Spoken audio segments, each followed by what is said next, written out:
Experience pure Italian goodness, the real test of Italy.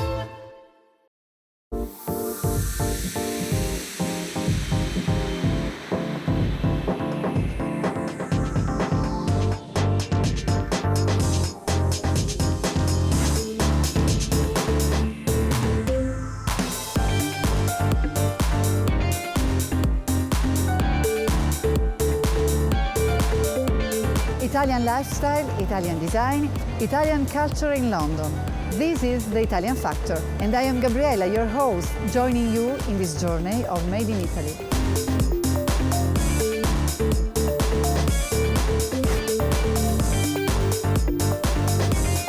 Italian style. Quite fashionable. Very chic.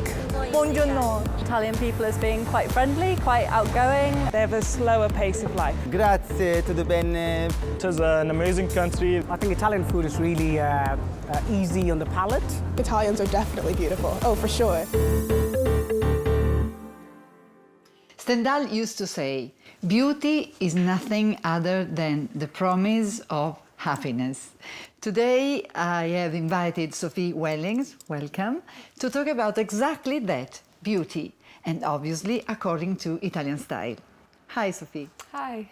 So, you have an interesting life where you are a professional barrister by day and a socialite by night at London's high society and red carpet events, premieres and fashion parties. Tell us about this dichotomy.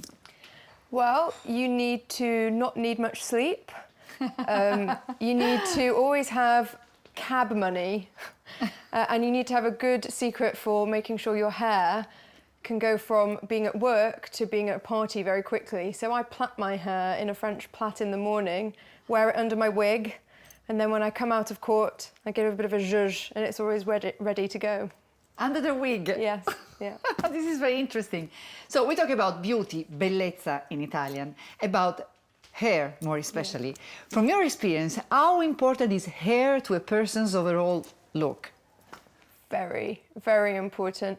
I think a hair, for a woman especially, is your ultimate accessory. If you're having one of those days where your hair isn't right, I think you don't feel right. Look at me, I'm a bloke. I keep my hair short, mainly for convenience. I mean, it's hardly my top priority. So when the production team told me we were going to be talking all about hair, I thought, really?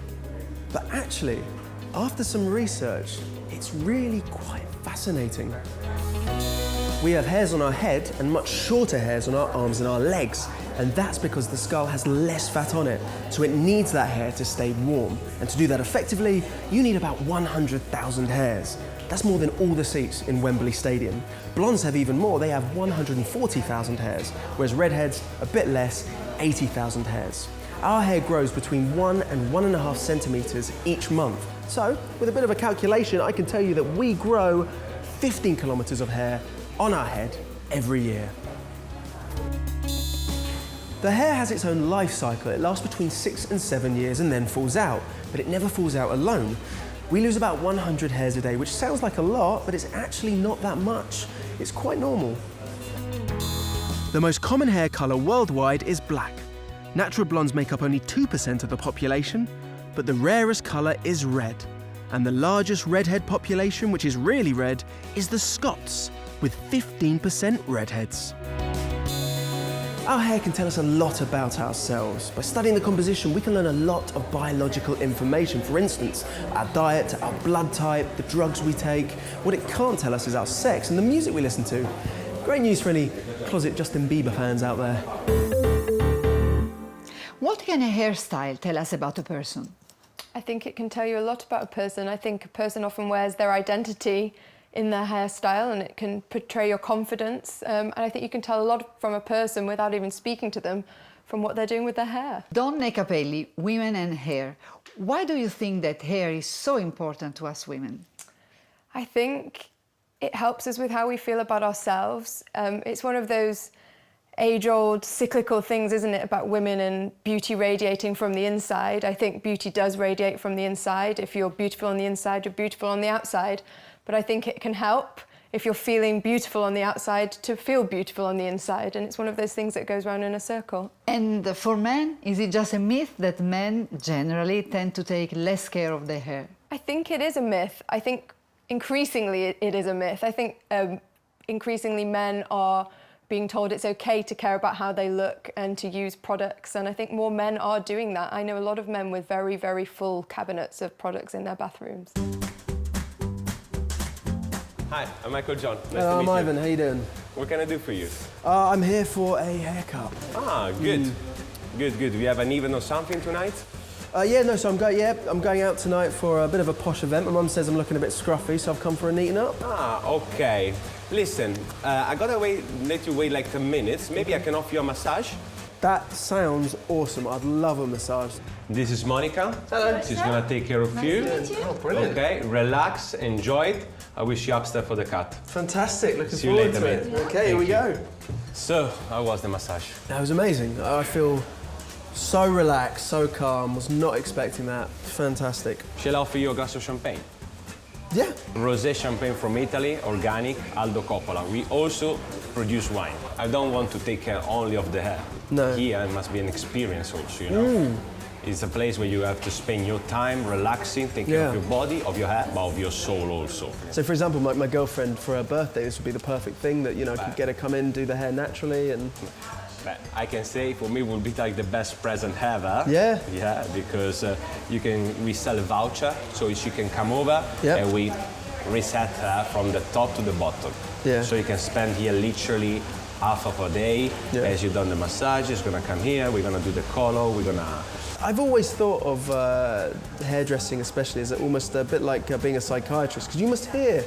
A lot of people used to say that the best friend of a woman is the hairdresser. Yeah? Have you ever had any confessions from, as you say, you end up so close to these people? Have you ever...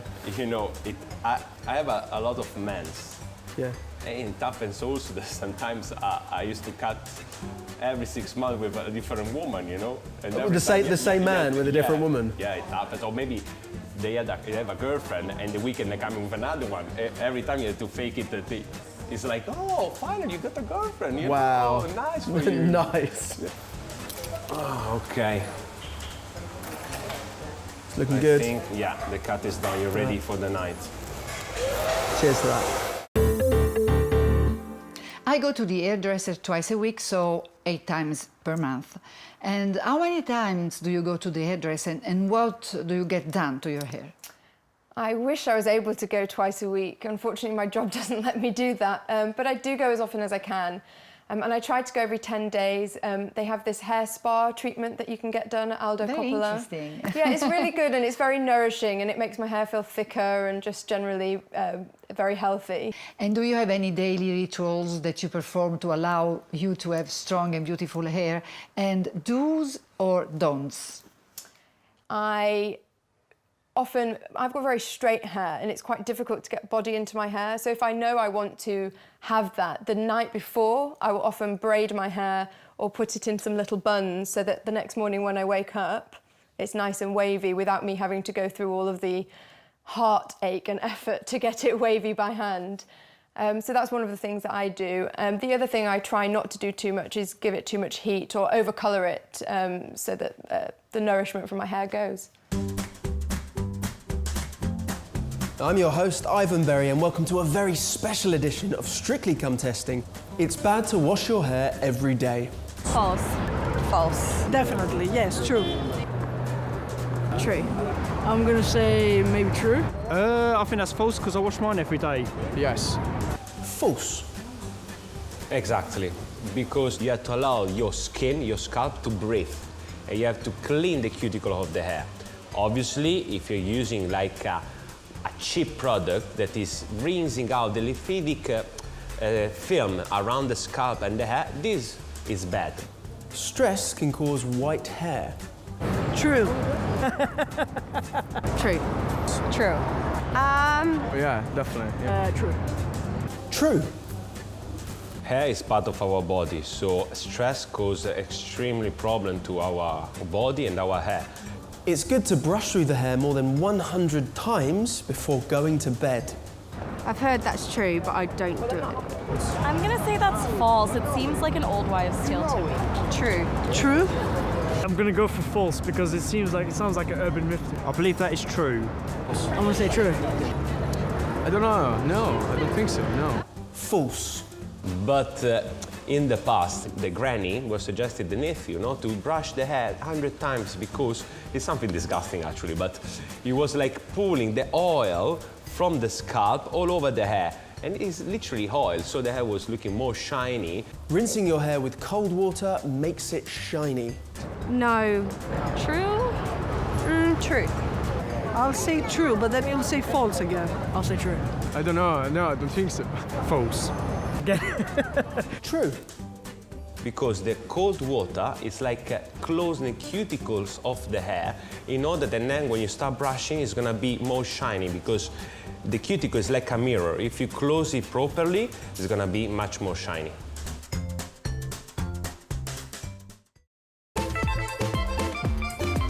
Experience pure Italian goodness, the real test of Italy.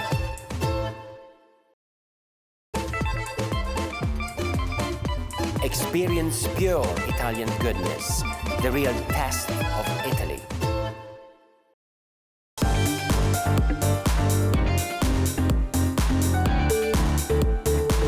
The Italian look, it's tanned. Glamorous, I would say. Lovely shiny hair. Very attractive. Healthier skin. The Italian style is very elegant.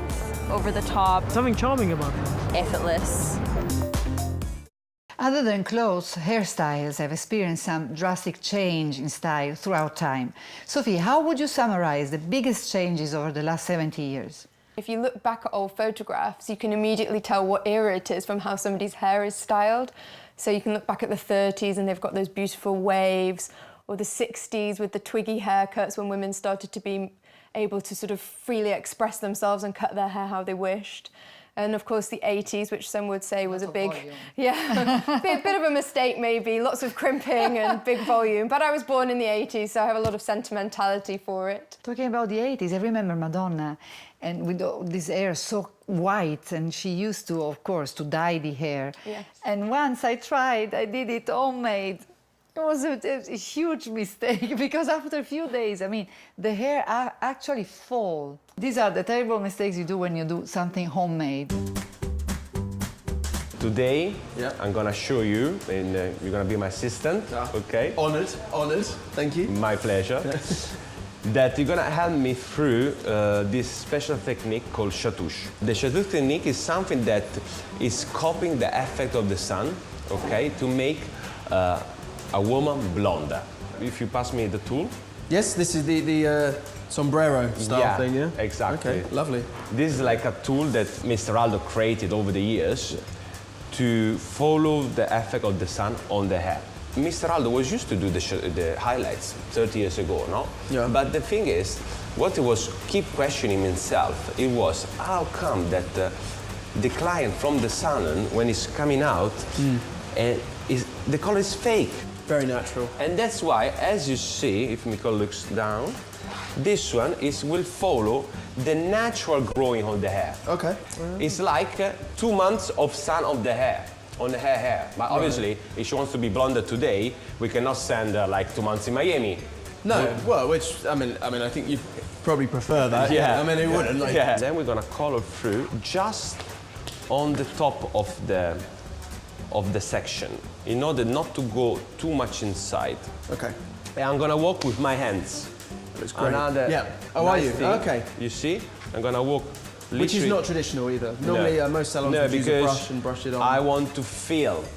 We have to feel the hair while I'm walking. Okay. When you use a tool, when you use just paper foil, you're not feeling it.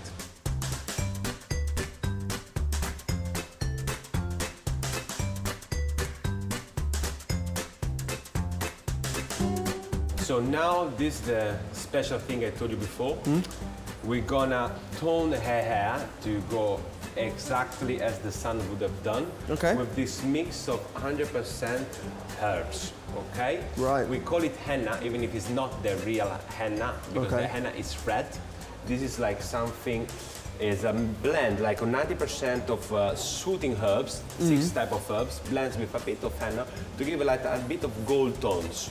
And we put all over, from the scalp, you see, all over the hair.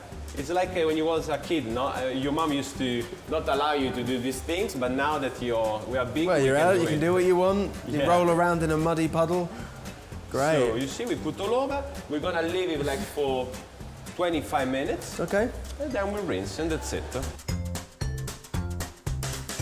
Wow, there we go. She looks amazing. Well, honestly, I tell you what, it looks absolutely fantastic and really natural. Good work. Yeah, but now you're still working for me. So get the broom and please wipe and clean everything, okay? Oh. In fashion, you have brands that carve out a unique style that allows the buyer to feel a sense of security season after season. It's harder to imagine how a hair brand can do the same, and yet Coppola does. I think because everybody who works at one of the salons is trained in the same way, they share the same philosophy. And I think that's really important because when you go to a hair salon, you need to know that you can trust them. And if you can't always get the same stylist, you need to be able to trust that the other person that you're going to get is going to do the right by you and make sure that your hair is exactly how you want it. And I think if everybody's in tune with each other, that can happen. And if you could describe Aldo Coppola's style in 3 words, what would they be? Elegant, natural, and contemporary. The story of Aldo Coppola is a huge story. Aldo was an amazing man, incredible master, but the best things of my father was the vision. We start in 1966, and his vision was, at that time all the women were all the same look, and they were a little bit slave of our business, you know, because they were going to hairdresser once a week, even 3 times a week. So one night he woke up and he said, well, I think women has to change a lot.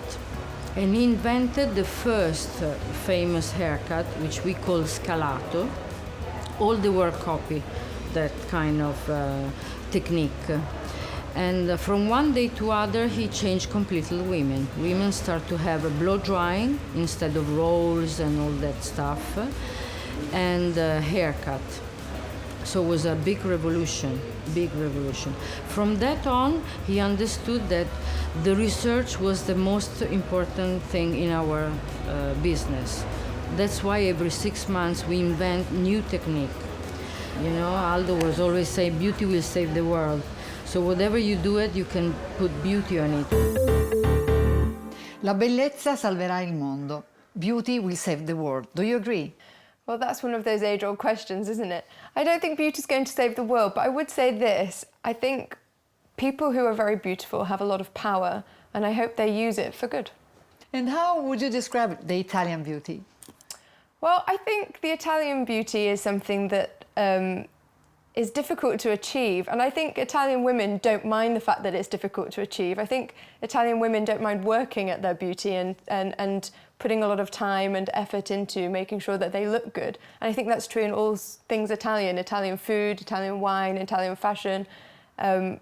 It matters to Italian women to look beautiful, and therefore they put the time and the effort into it, and they always look impeccable. I'm actually quite jealous. For us, every woman is a different universe. So we are very, very serious in that, to understand who are you really, and maybe to take out what you don't even see from yourself. Italian factor of Aldo Coppola is huge. It's a big box full of creativity, passion, condivision, technology, and wellness, and a huge view to the future. So the calendar and art book is the other side of Aldo Coppola company. It's the side where we work with fashion. It's a different creativity. It's more deep, where we stimulate more our creativity and where ideas come then. The academy, he becomes like a needs. We have to do it because everybody was asking us, please, can you teach us your technique and blah, blah, blah. So we decide to give the chance to many people to achieve to our knowledge. You have to love what you do every day. You have to keep passion in what you do. You always have to have inside the feeling that you don't know enough. You want to know more, you want to study more, you want to research more. Until you have that fire inside of you, you will have success in life. Sophie, before we say goodbye, we usually carry out a little test to see how Italian our guests are. Do you feel Italian? Not very, but I'll have a go. So if you're ready, we'll begin. Okay. Repeat this tongue twister, and I will say it in Italian and English. It's very difficult for us Italian too.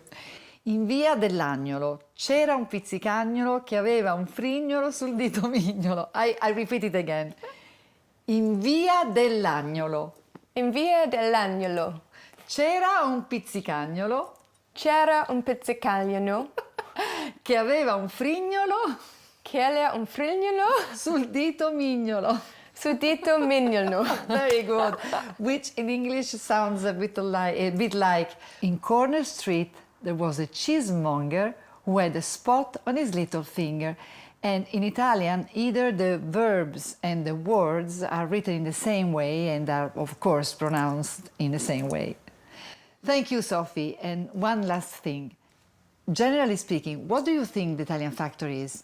That's like asking, what is the X factor? It's that special something that you can't describe. Thank you again. As for us, there is still a lots of Made in Italy to discover. See you soon. Ciao. In via dell'Angolo c'era un pizzicagnolo che aveva un frignolo sul dito mignolo. Now it's your turn. In via dell'Angolo. In via dell'Angelo. In via dell'Angolo. In Vai dell'Angolo. C'era un pizziangolo. Pizzicagnolo. Cagnolo. Pizza all'angolo. Pizza canoglio. Che aveva un frignolo. Che aveva un frignolo. Che aveva un frignolo sul dito mignolo. Sì, dito mignolo. Sul dito mignolo.